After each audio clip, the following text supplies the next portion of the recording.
Buletin Didik 24 November bersama saya Mimi Azira Abdullah. Assalamualaikum dan salam sejahtera.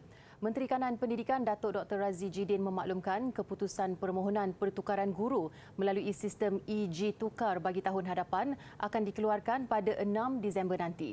Pemakluman itu bakal membolehkan guru-guru membuat persiapan yang sewajarnya. InsyaAllah kita akan keluarkan keputusan EG Tukar untuk pertukaran tahun hadapan pada 6 Disember 2021. Dan ini insyaAllah akan memberi ruang untuk guru-guru membuat persiapan yang sewajarnya. Beliau berkata demikian melalui perkongsian di laman media sosial Facebook. Sebelum ini, Kementerian Pendidikan KPM telah menambah baik urusan pertukaran guru dengan mengguna pakai sistem EG Tukar yang membenarkan permohonan dibuat secara berterusan berbanding hanya 2 kali setahun. Menerusi sistem itu, pertukaran guru akan dilakukan berasaskan pada kekosongan di negeri-negeri lain dan bukan hanya tertumpu di negeri yang dipohon. Ia sekaligus mengambil kira kebajikan guru-guru sebagai keluarga Malaysia pada masa sama meningkatkan jumlah guru yang akan ditukarkan. Dalam pada itu, ketika sidang Dewan Rakyat berlangsung siang tadi, Datuk Dr. Mah Hang Sun menjelaskan pemindahan guru adalah berdasarkan 3 prinsip asas. Menjawab soalan Ahli Parlimen Sarike Wong Ling Biu, 3 prinsip asas itu ialah kekosongan jawatan, keperluan option serta kepentingan dan keperluan perkhidmatan. Dalam hal ini, permohonan pertukaran boleh dibuat berdasarkan kepada beberapa kategori iaitu kategori kesihatan, kategori keselamatan, kategori mengikut pasangan dan kategori yang lain-lain. Oleh yang demikian, pertimbangan permohonan pertukaran guru dibuat berdasarkan kepada prinsip asas dan kategori permohonan yang telah ditetapkan. Berdasarkan rekod kementerian dari 2017 hingga 2021, seramai 1,023 guru yang berasal dari Sarawak telah diluluskan pertukaran dari Semenanjung ke negeri tersebut.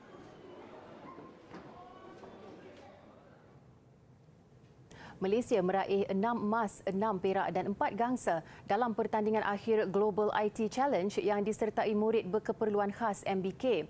Bukan itu saja, adik Chin Zi Hang telah dipilih sebagai Global IT Leader, manakala guru pembimbing Fatil Khair Muhammad menerima anugerah Outstanding Contribution Award. Pertandingan akhir Global IT Challenge anjuran Korea Selatan berlangsung pada 20 dan 21 Oktober lalu secara dalam talian. Ia melibatkan 500 peserta dari 14 negara. 134 MBK menyertai acara yang dipertandingkan, antaranya e-Life Map, e-Tool Excel, e-Tool PowerPoint, e-Contents dan e-Creative.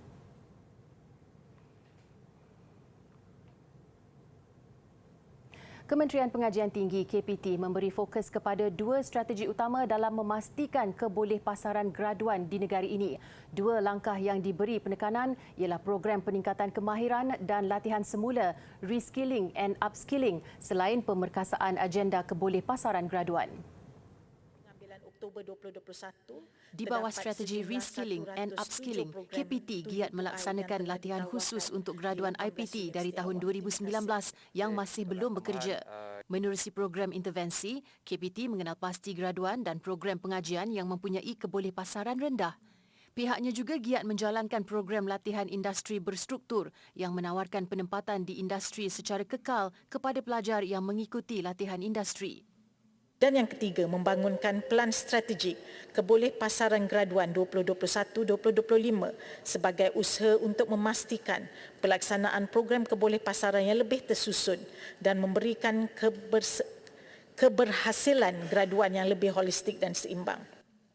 Dalam memperkasakan agenda kebolehpasaran graduan, KPT menyemak dan menambah baik secara berkala kandungan modul dan program akademik yang ditawarkan dengan mengambil kira input dari industri, jabatan dan agensi berkaitan. Ini bagi memastikan program yang ditawarkan sejajar dengan keperluan guna tenaga negara. Fakulti Komunikasi dan Pengajian Media FKPM Universiti Teknologi Mara memeterai memorandum perjanjian persefahaman bersama 11 institusi dan organisasi. Ia bertujuan menambah baik pengajaran dan pembelajaran melalui penyelidikan dan pertukaran kepakaran. Majlis disempurnakan oleh Naib Chancellor UiTM Profesor Dr. Roziah Muhammad Jano, disaksikan Dekan FKPM Profesor Madya Dr. Masila Hamzah. Antara 11 institusi dan organisasi terlibat ialah University of Central Punjab, Sinar Karangkraf, Malaysian Press Institute MPI, Science of Life Studies 24/7 dan the International Institute of Knowledge Management Sri Lanka. Komitmen ini membantu FKPM bekerjasama erat secara aktif dalam beberapa bidang utama, melibatkan program akademik, penyelidikan dan meningkatkan pengambilan ahli akademik antarabangsa. Secara tidak langsung, ia memberi nilai tambah kepada staf akademik dan kesediaan graduan sebelum memasuki alam pekerjaan. Adalah outcome daripada Ini adalah merupakan satu usaha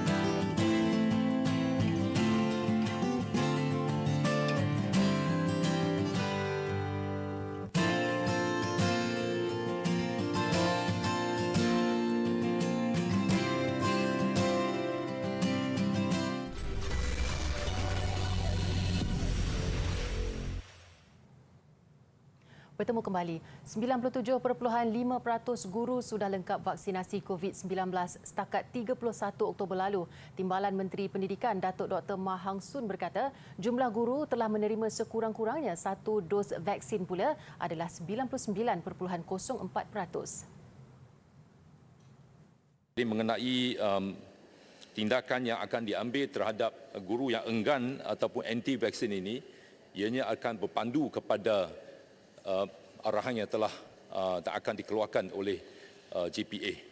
Beliau menjawab soalan di Dewan Rakyat hari ini mengenai jumlah guru yang sudah menerima vaksin COVID-19.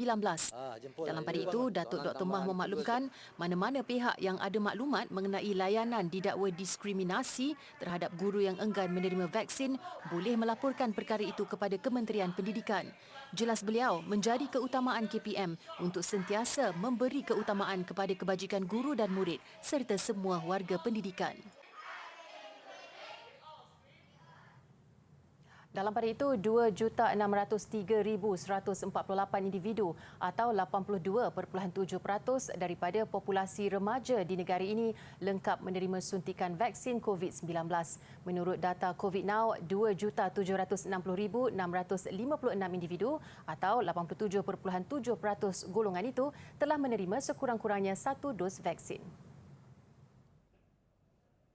Bagi populasi dewasa pula, lebih 22 juta individu atau 95.8% telah lengkap vaksinasi, manakala 98% individu menerima sekurang-kurangnya satu dos vaksin COVID-19.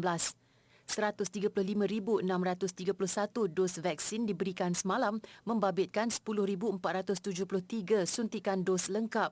Ia merangkumi 5,233 menerima dos pertama dan 119,925 pula mendapat suntikan dos penggalak. Ini menjadikan jumlah kumulatif pemberian vaksin bagi program imunisasi COVID-19 kebangsaan meningkat kepada 52,232,576. Dalam perkembangan berkaitan, Pfizer dan BioNTech mendakwa vaksin COVID-19 keluaran syarikat itu kekal 100% berkesan terhadap kanak-kanak berumur 12 hingga 15 tahun 4 bulan selepas dos kedua. Data baru membabitkan 2,228 peserta percubaan itu dilihat akan membantu menyokong permohonan mereka untuk kelulusan penuh di Amerika Syarikat dan seluruh dunia. Ketua Pegawai Eksekutif Pfizer, Albert Bourla, dalam satu kenyataan berkata tiada kebimbangan keselamatan yang serius terhadap individu berkenaan sekurang-kurangnya 6 bulan selepas dos kedua. Data tambahan ini jelasnya akan memberi keyakinan lanjut terhadap profil keselamatan dan keberkesanan vaksin mereka dalam kalangan remaja. Pihaknya juga berharap dapat berkongsi data itu dengan Pentadbiran Makanan dan Ubat-ubatan Amerika Syarikat, FDA, dan pengawal selia lain.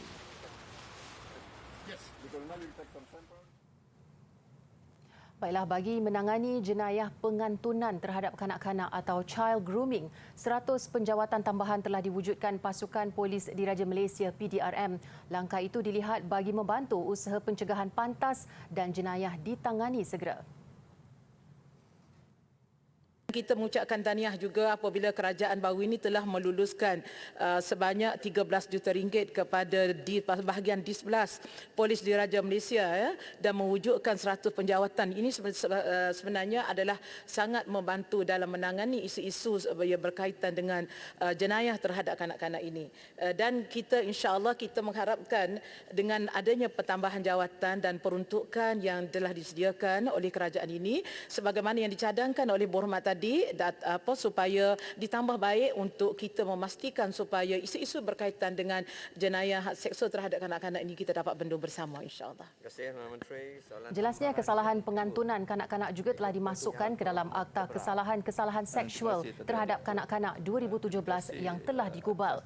Antaranya memasukkan hukuman penjara maksimum 5 tahun selain boleh dihukum dengan sebatan. Bagi saya adalah penting. Sekiranya lah ini masalah kita Tahukah anda tenaga yang dihasilkan oleh matahari kepada bumi untuk tempoh sejam boleh mencapai keperluan penggunaan tenaga secara global untuk tempoh setahun? Kita hanya mampu memanfaatkan 0.001% daripada tenaga tersebut. Tenaga solar boleh diperbaharui dan tidak akan habis, tidak seperti beberapa sumber tenaga yang lain. Tenaga solar akan sentiasa boleh dihasilkan selagi wujudnya matahari. Dengan menggunakan tenaga solar di rumah, kita dapat mengurangkan pembebasan gas karbon. Pada tahun 1950-an hingga 1960-an, panel solar mempunyai kecekapan serendah 10% saja, bermakna hanya 10% tenaga yang diserap dari matahari diubah menjadi elektrik. Kini, panel solar mampu menukar sekitar 20% tenaga. Tenaga solar boleh digunakan untuk pelbagai tujuan, daripada menjana elektrik kepada menjana haba.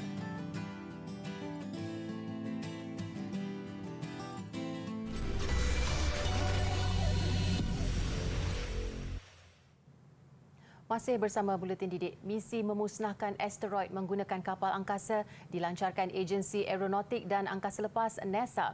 Ia bagi mengelak ancaman batu angkasa gergasi itu menggugat kehidupan di bumi. Syarikat milik Elon Musk, SpaceX, menerusi ciapan Twitter rasminya terdahulu memaklumkan semua sistem dan cuaca kelihatan baik untuk pelancaran Falcon 9. Ia berlepas dari pangkalan Angkatan Angkasa Vandenberg di California pada jam 10.21 malam waktu tempatan. Ujian pengalihan asteroid berganda DART adalah eksperimen bukti konsep sebenar.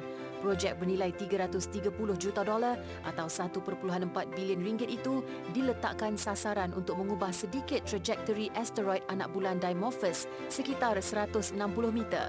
Ia mengelilingi asteroid yang lebih besar dipanggil Didymos berdiameter 762 meter dan kedua-duanya mengorbit matahari secara bersama.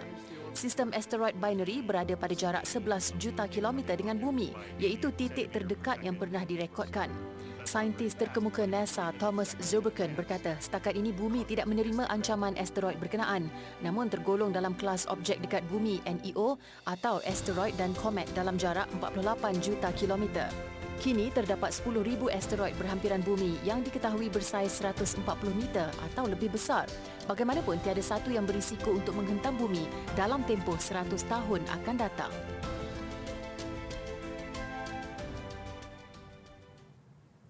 Penduduk Denmark kembali mengunjungi salah satu taman tema paling tua di dunia, Tivoli Gardens. Selepas terpaksa ditutup 2 minggu sebelum Christmas tahun lalu akibat COVID-19, tarikan pelancongan berusia 178 tahun itu dibuka kembali beberapa hari lalu. Tivoli yang terletak di Copenhagen lazimnya dibuka sepanjang musim sejuk sehingga awal Januari. Dengan keluasan lebih 82,700 meter persegi, ia menempatkan kira-kira 1,000 batang pokok serta dihiasi dengan puluhan ribu perhiasan Christmas sepanjang 3.5 kilometer. Kemuncak tarikan adalah pada waktu malam ketika seluruh taman dipenuhi dengan cahaya lampu. Difahamkan penganjur memasang jutaan lampu untuk memeriahkan suasana. We live in a dark country during the winter time, so it's nice with all the lights, and because sun goes down around 3 o'clock here, so it's very cozy and Christmassy. Yeah, it's just getting in the right Christmas spirit, I think. Yeah, it's very cozy, and yeah, you just get a nice, Christmas feeling when you're here.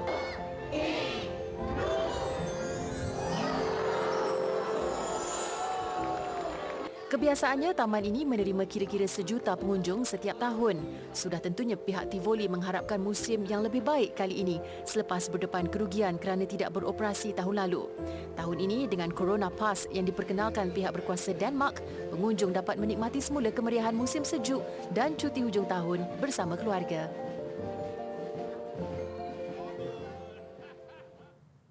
Di Australia, migrasi ketam merah di Christmas Island sememangnya jadi tarikan setiap tahun. Jutaan ketam merah mula keluar dari habitat hutan menuju ke laut sebaik pulau itu memasuki musim hujan. Setiap kali Taman Negara Christmas Island mengambil masa berbulan-bulan lamanya untuk membuat persiapan, antaranya meletakkan penghadang jalan dan papan tanda bagi membolehkan ketam-ketam tersebut melalui jambatan khas yang disediakan. Haiwan ini dijangka bertelur pada hujung bulan nanti dengan setiap ketam betina boleh mengeluarkan sehingga 100,000 telur ke lautan. Anak-anak ketam yang dilahirkan kemudiannya kembali ke pantai selepas sebulan sebelum kesemuanya berpindah semula ke hutan.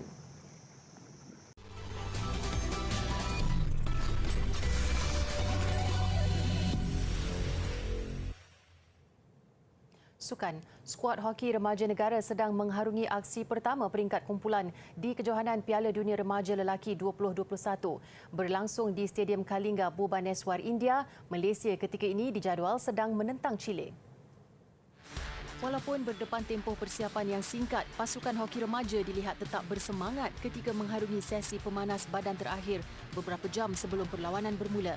Meskipun tewas 1-0 kepada Belanda dalam aksi pemanas badan sebelum ini, ia tidak melunturkan semangat barisan pemain bimbingan Wallace Tan.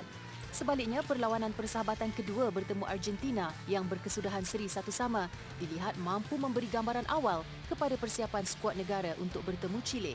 Hari ini kami telah buat meeting dan kami juga fokus game dan kami membuat persiapan dari sekarang untuk game kami pada hari esok. So harap bila kami main esok kami dapat melakukan yang terbaik untuk negara dan harap kami boleh mencapai kemenangan .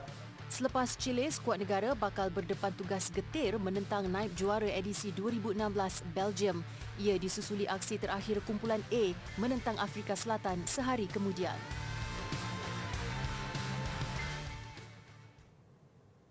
Perkembangan bola sepak Liga Juara-Juara Eropah, Michael Carrick lulus ujian sulung selaku pengurus sementara Manchester United apabila membawa pasukan itu ke saingan kalah mati menentang Villarreal di arena lawan. United menang 2-0. Sememangnya bebanan amat tinggi buat Carrick 40 tahun untuk memulihkan reputasi buruk Manchester United yang membawa kepada pemecatan Ole Gunnar Solskjaer. Ada perubahan yang dilakukan Carrick apabila menyenaraikan Van de Beek dan Jadon Sancho dalam kesebelasan utama. Meskipun diasak hebat, United berjaya menyerap tekanan tuan rumah. Tindakan Carrick memasukkan Marcus Rashford dan Bruno Fernandes pada babak kedua juga menyaksikan kebangkitan United. Penyokong tuan rumah di Stadium El Madrigal tersentak apabila United meraih 2 gol di penghujung perlawanan. Masing-masing menerusi penyerang sensasi Cristiano Ronaldo dan Sancho pada minit ke-78 dan 90. Kemenangan 2-0 mengukuhkan kedudukan United di tangga teratas kumpulan F dengan 10 mata dan lebih penting mara ke saingan kalah mati. Beralih tumpuan ke Liga Juara-Juara Asia ACL, wakil Arab Saudi Al Hilal berjaya muncul juara buat kali keempat menumpaskan kelab Korea Selatan Pohang Steelers 2-0. Kejayaan itu menjadikan mereka kini kelab paling berjaya di benua Asia. Berlangsung di Stadium Antarabangsa King Fahd, lebih 50,000 penyokong hadir menyaksikan pertemuan Al Hilal menentang Pohang Steelers dan nyata reputasi Al Hilal terbukti seawal 17 saat permainan bermula menerusi rembatan Nasir Al-Dawsari sebelum Musa Marega memuktamadkan kemenangan Al Hilal.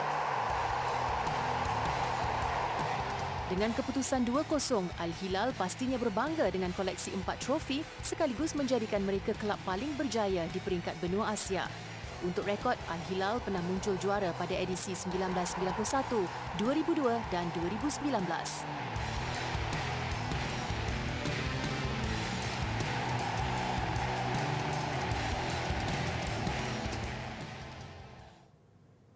Baiklah, paparan pasar Christmas di Frankfurt mengakhiri buletin didik. Meskipun kurang pengunjung akibat gelombang baru COVID-19, persiapannya tetap meriah. Saya Mimi Azira Abdullah, salam hormat dan kita jumpa lagi.